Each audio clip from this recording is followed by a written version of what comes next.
Satan has plans, and a lot of little people are involved in his plans. Many of them probably don't even realize what they're doing.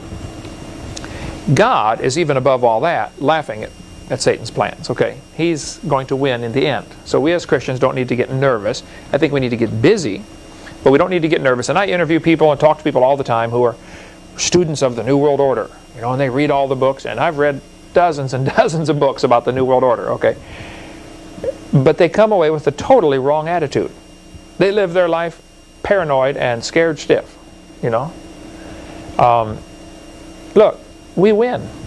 Relax. God's in charge. Just do what the Master said, okay? He's the boss. Do what he says. I'll give you some ideas. A lot of people involved in the New World Order. For instance, the United Nations, a key player. The property for the United Nations was donated by Rockefeller. He donated the land to build that huge building on American soil. The best thing we could do for American sovereignty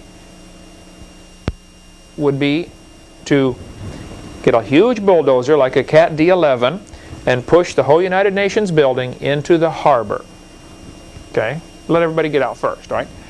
But it has no business being on American soil, and America has no business being involved in the United Nations. That is just absolutely one of the dumbest things we ever did, get involved in the United Nations. The World Council of Churches. Now there is a group called, I think it's called the National Council of Churches, which is actually a pretty good group. It's either the National Council or the American Council. I don't remember which one's which now, but one's good, one's bad.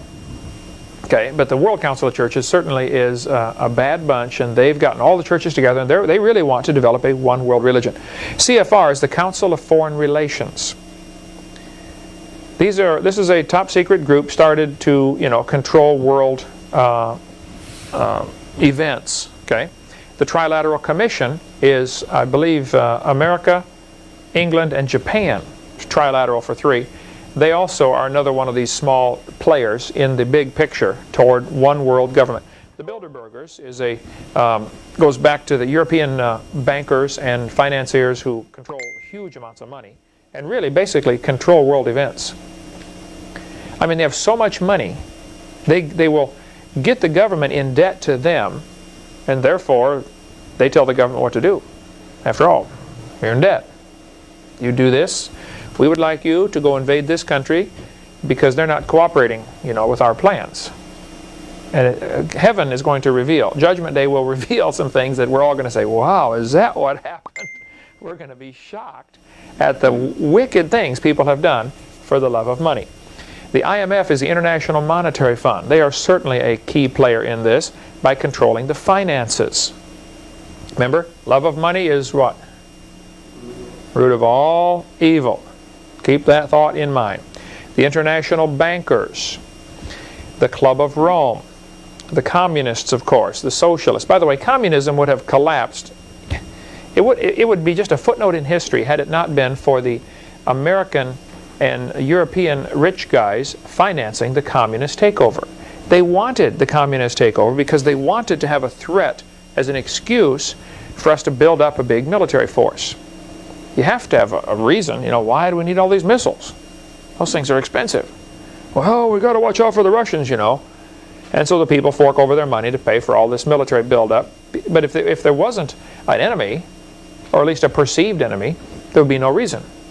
People would not have gone along with the horrendous debt we've gotten ourselves into.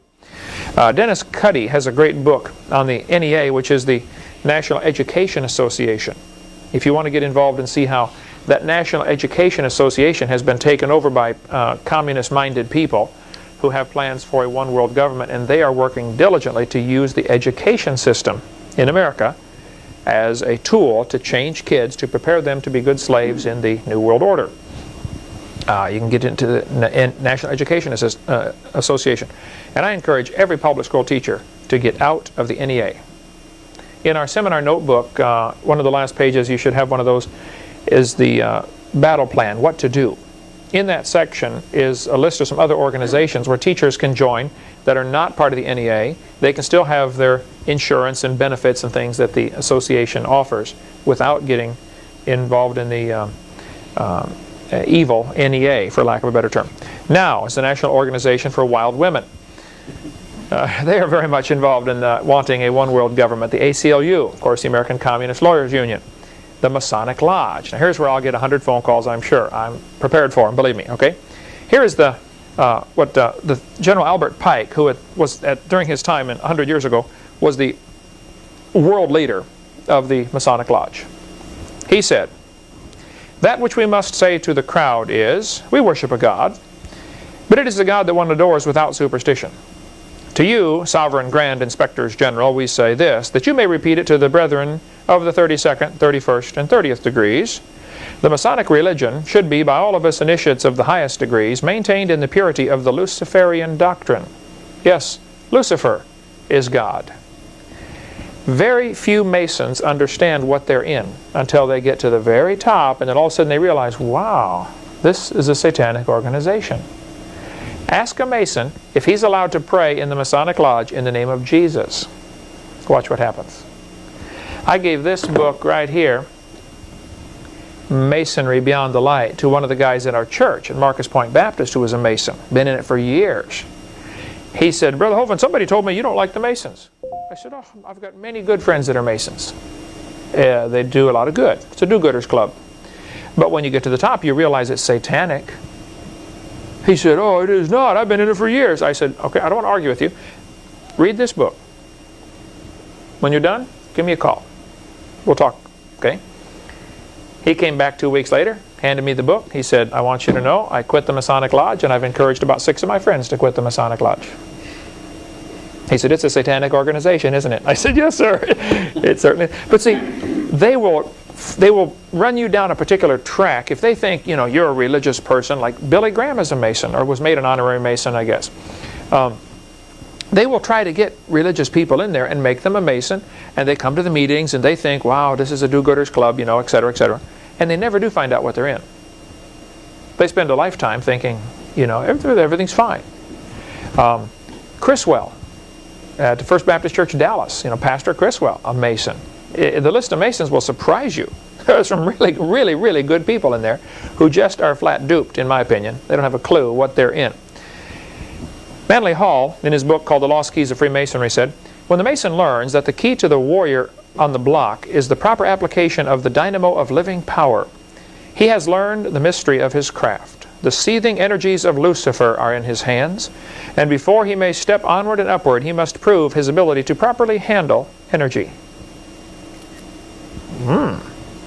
Scarlet and the Beast. I met with the author of this book. He's a friend of mine in Texas. He has written several books on the Masonic Lodge and how it ties in. If you really want to go down deep, stay down long, all the documented stuff on the Masonic Lodge. He works under a pseudonym, calls himself John Henry. That is not his real name, because he knows they'll kill him if they can find him. That's the way they work, by the way. We can go all day on this. If you want more on Masons, I would suggest you read one of these books. This one's available from Chick Publication, Masonry Beyond the Light. Really good book. John Ankerberg has a great videotape and book on the Masonic Lodge. I've been on John Ankerberg's program. He and I would differ on several things, but he's a great guy. You know, I would consider him a friend of mine. He's got a good book if you want more on the Masonic Lodge. Bible says in Matthew chapter 5, "Swear not at all." Pretty clear, right? Here's the oath the Masons have to swear. This is one of the first oaths. They have all sorts of them at every level. The Mason, to get in the lodge, will say, "I," he puts his name in here, "do hereby swear that I will always conceal and never reveal any of the secrets of Freemasonry to any person. If I do, I consent to having my throat cut from ear to ear, my tongue torn out by the roots, my body buried in the sands of the sea at low water mark." Can you imagine Jesus saying something like that? No Christian should be in the Masonic Lodge, period. Okay? If you are, you ought to get right with God and get out. Okay? I know you think you're in a do-gooders club. I've got some very close friends, some relatives that are in the Masonic Lodge that have been in it for years and don't see a thing wrong with it. They will, Judgment Day. They'll realize their time and their money and their energy has gone to support a satanic cause, and they should have been putting it into God's cause. James chapter 5, the Bible says, "Above all things, my brethren, swear not." Now, satanic groups will take certain holidays just like Christians have holidays. Okay? 33rd degree Mason is an honorary title.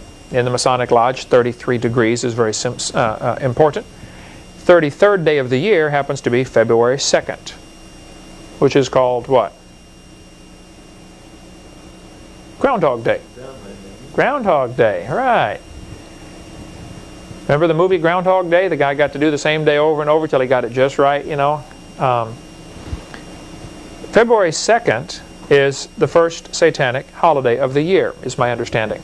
Just like we would celebrate Christmas or Easter or something, they will celebrate February 2nd as the first satanic holiday because it is the 33rd day of the year. 1933, Roosevelt passed the War Powers Act. He ordered all private gold turned in to the government. Remember we showed you the Federal Reserve notes, 1928. It says you can redeem this for gold. 1934, doesn't say that anymore.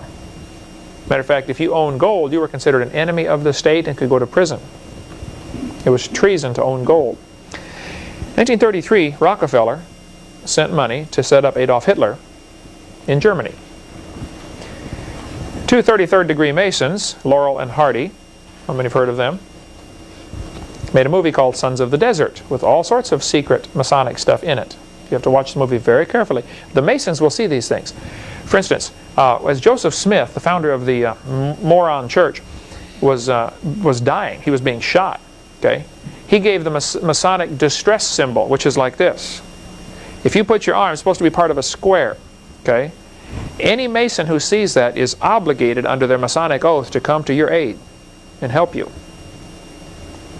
If a man is a Mason in court and he knows the judge is a Mason, there are different symbols, things that they do, handshakes, grips, you know, the way they stand. They'll put their hand like this, the lawyer will. That's a sign, Judge, you better help me here. I'm having trouble with this case and I've got to win this case. And you're a Mason and I'm a Mason. Now come on, help me out here, fella. They've got loads of these things, these secret things going on that the average person's never going to catch. 1933, Vice President Henry Wallace, who was an occultist, worshipped into the occult, decided to put the Great Seal on the $1 bill. Here's a picture of the Great Seal, the all-seeing eye. Now, I take a lot of flack for this. People have argued for centuries, or for decades, what this symbol represents. Let me tell you one of the theories, all right? The eye on top represents Lucifer, the all-seeing eye. There's a gap between the eye and the pyramid, symbolizing their job of accomplishing a new world order is not quite done yet. Lucifer has not yet been installed as the chief cornerstone. Now see, Jesus Christ is actually going to be the chief cornerstone, but Lucifer wants to, he wants that job. There are 13 rows of stones. Very interesting. There were 13 degrees in the blue lodges of the Masonic Lodge.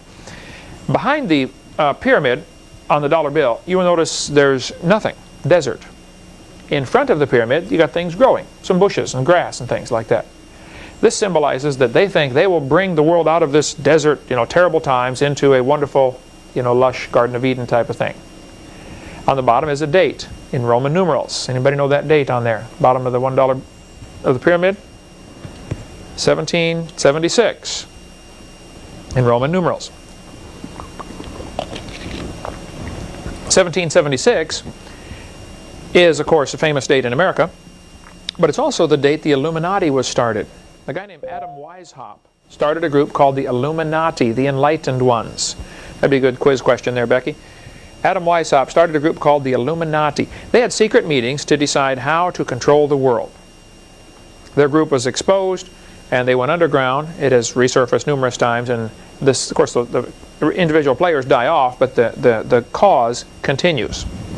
And they still have their plans for the one world government, new world order. 1933, the first Humanist Manifesto was signed. One of the signers of this was a guy named John Dewey. John Dewey is the father of our educational system here in America. John Dewey was in Vermont at a teacher's college. He was a humanist. He wanted, claimed to be an atheist, and said, I'm going to take over the teacher's college, worked his way till he became the top, and then he influenced all the people coming through that teacher's college, which later went out and became presidents of other teachers' colleges. And John Dewey had just an incredible impact on our educational system, leading it toward socialism, communism, New World Order type stuff, which is where we are now. Adam Weishaupt, the founder of the Illuminati, said, the most wonderful thing of all is that the distinguished Lutheran and Calvinist theologians who belong to our order really believe that they see in it, that's the Illuminati, the true and genuine sense of Christian religion. O mortal man, is there anything you cannot be made to believe? It was all a hoax, and many Christians, people claiming to be Christians, fell right in line and started getting into this. There are Christians today in some of these groups that really think that's going to be good for the world. They're going to find out they're working for Satan after it's too late. If you want more books on the New World Order type stuff, there's all sorts of good books you can read. The Federal Reserve certainly tied in. We covered that earlier. Who's doing this?